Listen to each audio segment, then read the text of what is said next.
Hey everybody, and welcome back to the lessons here for Bluegrass Unlimited magazine. My name is Dan Miller, and today we're going to talk a little bit about the mandolin. The series that we've been doing for the last few months has to do with learning by ear and then how to create a solo from what you learned by ear. And the sequence was to learn the key, learn the chords, learn the melody by ear, and then from that melody try to create a solo.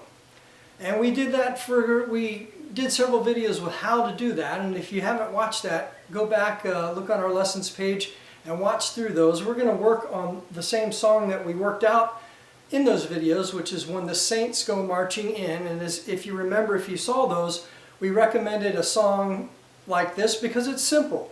And when we're learning by ear and we're trying to discover ways to do things on the instruments, I always feel like simple songs, simple chord progressions, simple melodies are the best place to start. So that's why we're going to work with the song. Not to say that you're going to go to your next jam session and people will be playing When the Saints Go Marching In.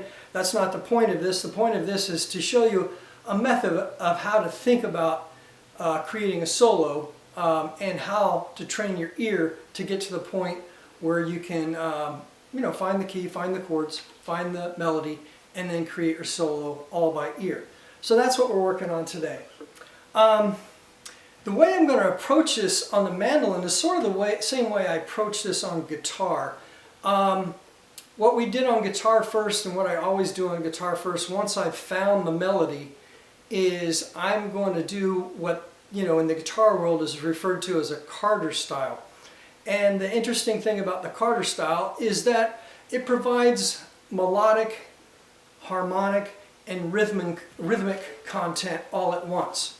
And I feel like, if you listen to the mandolin solos of Bill Monroe, he kind of did the same thing a lot of times in his solos. He had a lot of rhythmic content in there, and he had a lot of harmonic content in there, in the form of double stops or even full chord strums within his solo. So, it's not that it's foreign to the mandolin, but I feel like some people, when they learn to play the mandolin, they'll learn just the basic offbeat chop for the rhythm, and then when they go to play a solo, they just learn pretty much single line scale based melody embellishments to come up with a solo. And that's all fine, well and good. It's a very good way to approach it. A lot of guitar players approach it that way as well.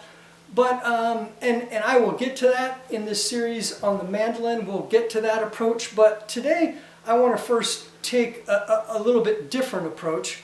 And I'm going to start looking at the mandolin sort of the way a guitar player looks at the guitar.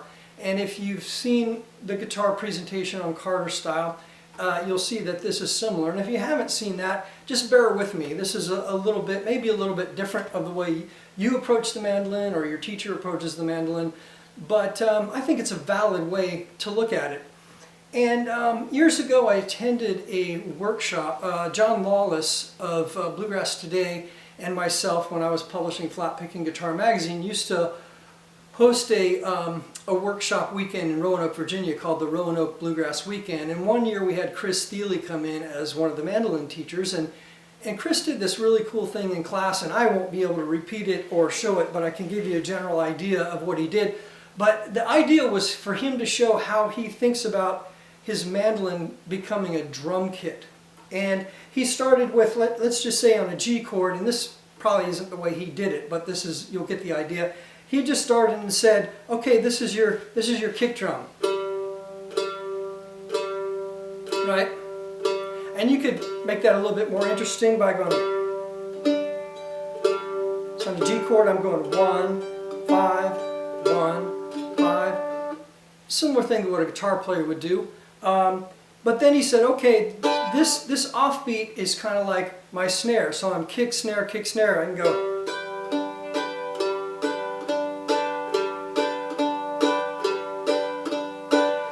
And then he just sort of did an uptick. In the guitar world, we call that the Carter scratch, where that's kind of like your ride cymbal or your hi-hat, thing like that. You can go.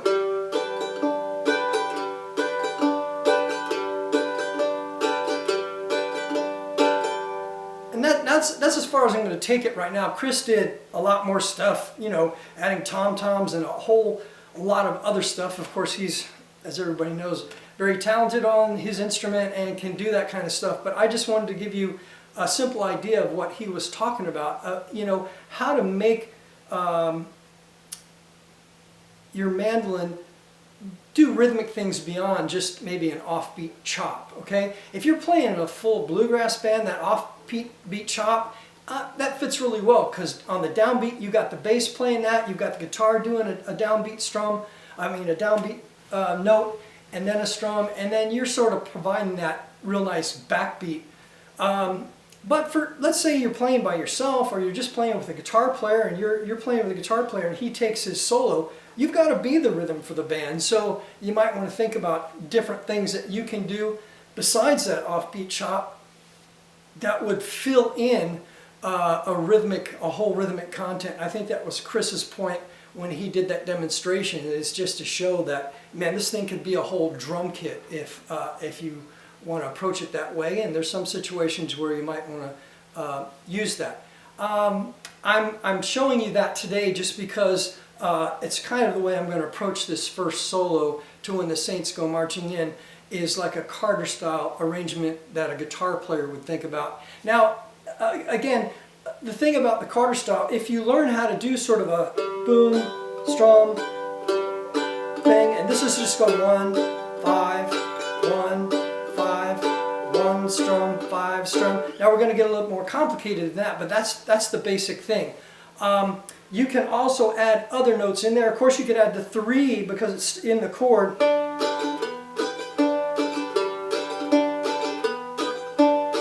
So I'm adding that B note to my G chord. Then you could also add another two notes that fit really well are the other notes in the major pentatonic scale. The 3 notes in the chord are the 1, 3, and 5 of the scale, and then the 2 other notes you can add to make it a full pentatonic 5-note scale is the 2 and the 6, those scale degrees. So I could add those things into my sort of boom chicky rhythm. I could go,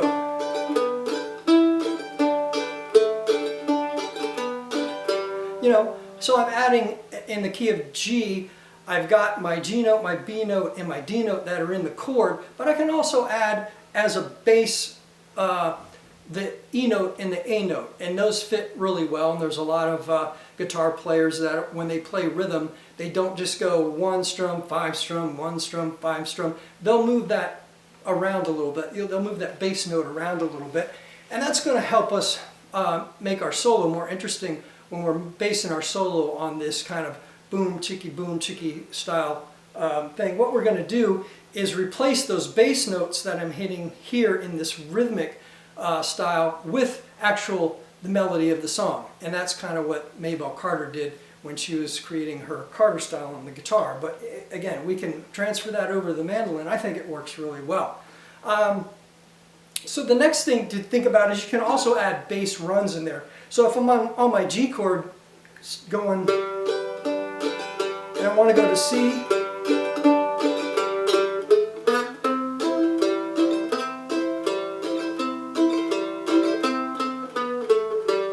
so like that, I can walk up and down a bass run to connect chords together, and I'll be able to do all of these same things. The reason I'm showing you this is I'll be able to do all these same things within the context of filling in around the melody of the song that I'm trying to create a solo to. It's going to add a little bit more interest if I, in addition to doing the melody and filling in with strums between those melody notes, I can also add some notes from the pentatonic scale in there. I could add some other notes from bass runs in there, and it'll just make it more interesting, but I'll keep this boom chicky sort of rhythmic content going. And sometimes I'll just do a down strum for the offbeat part. Sometimes I'll hit a note and go down up, or kind of like a more strummy thing. So let me go ahead and play a solo, a simple solo to When the Saints Go Marching In,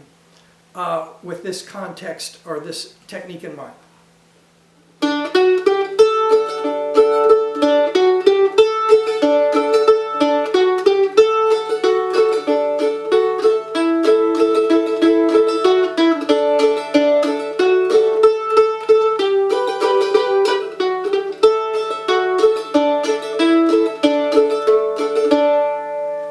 Okay, so that's very simple, very straight ahead, using the melody as my kind of like my bass note and then a strum to fill in spots, okay? Okay, so now the next thing we can think about doing, instead of just going and I'm just hitting, you know, for the bass note in the bass strum idea, that's not a melody note. I was just hitting that open D note, just a note in the chord. And just like in our rhythm that we demonstrated, where you can move around to pentatonic scale notes and other notes that maybe aren't in the chord to add some interest, we can do the same thing, and then add little, like a bass run sort of idea to fill in as well. So let me demonstrate how you might do that for this tune. And by the way, you know, for my D chord, I've been playing that F sharp note in there because that's in the chord. The E note open is not in the chord, but still sounds okay if you leave that open. So I might leave that open sometimes. I might grab that sometimes. And then when you go to your A, you know, the A and the E note are fit that chord, so that's not a big problem. I've just been playing that note there, the E note. So anyway, there's a different way to grab these chords, and I'll show you a little bit later on how to move this whole thing around to grab different either full chords or partial chords as well. But here we go. We're just going to make it a little bit more fancy than the last time, okay?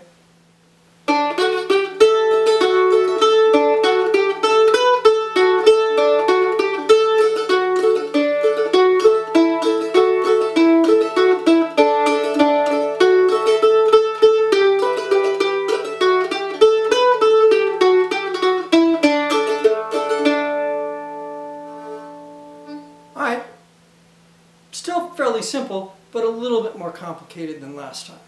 Okay, now let's take the same idea and maybe make a little bit different of chord forms and use a little bit of sliding type of things. So instead of playing my D chord up here, maybe I'll slide into this one, this shape here. And for my A, instead of just playing these open, maybe I'll add that note there. And for my G, instead of playing it here or here, maybe I'll go for that low tone G thing.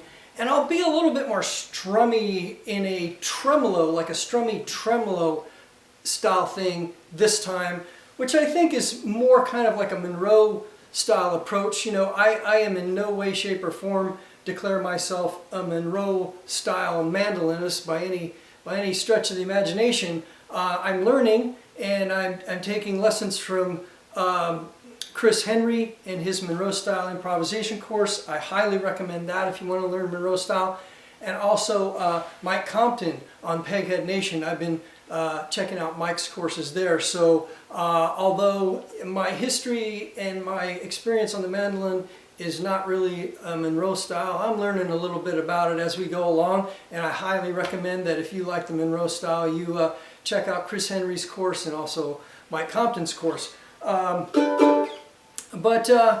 let me see if I can use a little bit of more slidey stuff, a little bit more, you know, full chord kind of tremolo things, and you know, jazz it up in that way this time through. Okay.